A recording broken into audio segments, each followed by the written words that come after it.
Zostaňte s nami. V prepočte takmer 1 miliardu korún. Toľko zaplatil štát za budovu pre letových dispečerov. Keďže nemal peniaze, požičal si z banky. A ako chce úver splatiť? Tiež svojsky. Zobrať si na to ďalší úver. Čo urobíte, ak si chcete zobrať hypotéku? Zrejme obídete niekoľko bank a vyberiete si ponuku s najnižším úrokom. Keď nakupuje štát, najvýhodnejšiu ponuku hľadá tzv. Verejnou súťažou, alebo skôr mal by hľadať. Na novú budovu pre letových dispečerov nemal peniaze a tak si 26 miliónov eur požičal. Štátny podnik letové a prevádzkové služby oslovil niekoľko bank a vybral si úver s úrokom po 3%. Prečo neurobil verejnú súťaž, aby sa banky o zákazku pobili? Vraj išlo o výnimočnú situáciu, a to doslova. Podnik postupoval v zmysle zákona o verejnom obstarávaní, a to využitím výnimky z tohto zákona. Úrok po 3% nie je zlý, zhodujú sa ekonómovia. No ak si berie úver štátny podnik, banka v podstate neriskuje, že peniaze nedostane späť. Aj preto by z verejnej súťaže mohla vzísť ponuka s lepším úrokom, čo pri 26 požičaných miliónoch môže znamenať slušnú ušetrenú sumu. V prípade, že by to bolo robené oficiálnou verejnou súťažou, je teoreticky možné, že by sa mohli dostať o niečo lepšiemu percentu úrokovej sadzby.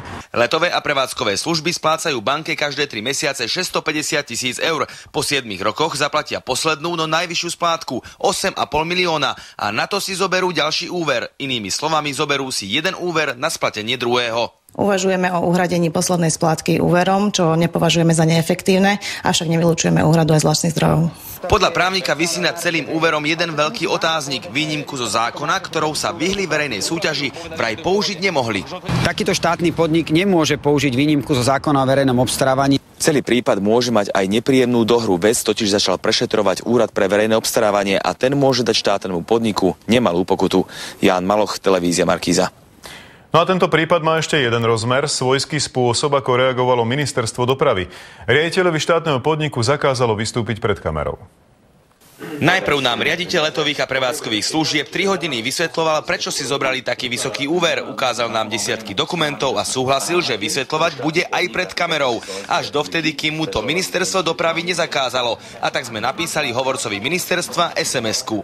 Pán Bartoš nemá problém vyjadriť sa na kameru. Ak s tým súhlasí ministerstvo dopravy, môže? Nie, majú tam na to hovorkyňu. Inými slovami, hovorkyňa, ktorá o prípade nemohla nič vedieť, pred kamerou hovoriť môže. Ten najkompetentnejší, teda riaditeľ nie, aj keď s tým nemal problém. A tu je vysvetlenie ministerstva prečo. Prečo ste v tejto téme zakázali vyjadrovať sa riaditeľovi letových a prevádzkových služieb? Spoločnosť sa k tejto téme podľa našich informácií riadne vyjadrila prostredníctvom na to určenej hovorkyne. Takú prax sme tu mali za vlády Vladimíra Mečiara v 90. rokoch, kedy sa vyjadrovali iba hovorcovia v mene inštitúcií. Trend je pritom presne opačný. Politici a iní funkcionári píšu blogy a komunikujú s ľuďmi na sociálnych sieťach. Prečo na ministerstve dopravy dávajú šéfom zámku na ústa? Dôvod je jednoduchý. Pri negatívnych témach vystupujú hovorcovia, pri pozitívnych šéfovia, aby vyzerali v očiach verejnosti ako tí dobrí. Takýmto spôsobom ich chcú chrániť, čo je podľa Aliancie Fairplay cesta presne opačným smerom.